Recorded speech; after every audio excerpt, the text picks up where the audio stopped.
memleketin birinde 3 kere camiye gitmeyenleri idam ediyorlarmış. Usulen idam edilmeden önce 3 dileğini yerine getiriyorlarmış. Adamın teki 3 kere gitmemiş ve tabi yakalanmış. İdam edilmeden önce sormuşlar, ilk dileğin ne? Vezirin karısıyla beraber olmak istiyorum. Vezir olmaz, dese de padişah, mecbur demiş. Ve adam vezirin karısıyla beraber olmuş.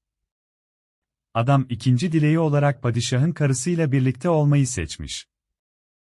Bu sefer padişah, hayır, dese de herkes itiraz edince padişah mecbur kalmış. Son dileğin ne? Adam bir vezire, bir padişaha bakmaya başlamış. Aradan 5 dakika geçtikten sonra vezir bakmış kendisi de elden gidecek, ben bunu sanki camide gördüm gibi geldi, deyince padişah da, ne gibisi lan? Yanında kılıyordu.